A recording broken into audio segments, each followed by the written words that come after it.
সম্মানিত ভিউয়ার্স, আসসালামু আলাইকুম। অনেক দিন পরে একটু দিনাজপুরের উদ্দেশ্যে রওনা দিলাম। তো এখানে আসতে আসতে সেই মোহনপুর রাবার ড্রাম ব্রিজের দেখা মিলল। তো আমরা এখানে আসলাম, আসিয়ে দেখলাম, দেখেন কত সুন্দর একটা জায়গা। আসলে দেখে আমাদেরকে ভালোই লাগতেছে। তো আমরা প্রায় আধা ঘন্টা এখানে সময় কাটালাম, ছবি উঠাইলাম। ওঠার পরে আমরা এখান থেকে রওনা দিলাম খাওয়ার জন্য সে মান্নান হোটেলে। তো এখানে নাকি হাঁসের মাংস অনেক বিখ্যাত। তো আসার পর আমরা সেই হাঁসের মাংস দিয়ে একটু খাওয়া দাওয়ার প্রস্তুতি নিয়েছিলাম। তো এখানে আসে আমরা খাওয়া দাওয়ার জন্য বসলাম। দেখেন, তো আসার আগে আমরা অবশ্য এখানে জিজ্ঞাসাই করছিলাম যে এখানে আমাদের এখানে হাঁসের খাবারটা অনেক বিখ্যাত, তাই আমরা হাঁসের মাংস নিলাম, বস্তু দিয়ে খাওয়া শুরু করলাম।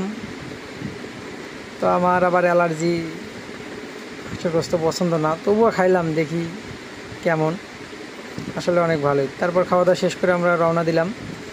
তো রওনা দিয়ে দিনাজপুরে এসে মনে পড়লো দেখি একটু রামসাগরটা ঘুরে যাই। তো এখন আমরা রামসাগরের উদ্দেশ্যে রওনা দিলাম। তো রামসাগরের উদ্দেশ্যে রওনা দিলাম। তারপরে আমি রামসাগরটা দেখি নাই, তো দেখি এখন রামসাগরে ঢুকে পড়লাম। তারপরে প্রায় অনেক দূরে ঘুরলাম। ঘোরার পর ভিতরে দেখি তেমন কিছু না, অনেক বড় একটা পুকুর আছে। এই পুকুরের চরপাশে রাস্তা আছে, কিছু ফুচকার দোকান আর কিছু বসার জায়গা। তাছাড়া এখানে তেমন কিছু নাই। তো আমরা দেখি সামনে আরও কি আছে, দেখতে থাকেন। যা যা আছে সবই ক্যামেরার সামনে দেখতে পাবেন।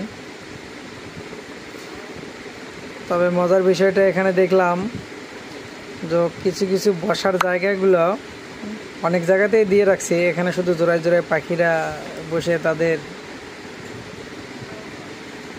গল্প আলাপ তারা করতেছে। এটাই প্রেম করার জন্য মজার একটা জায়গা মনে হয়। তো আপনাদের গার্লফ্রেন্ড নিয়ে ঘুরতে পারবেন আর কি। তো এখানে বেশ কয়েকটা লোকও দেখলাম।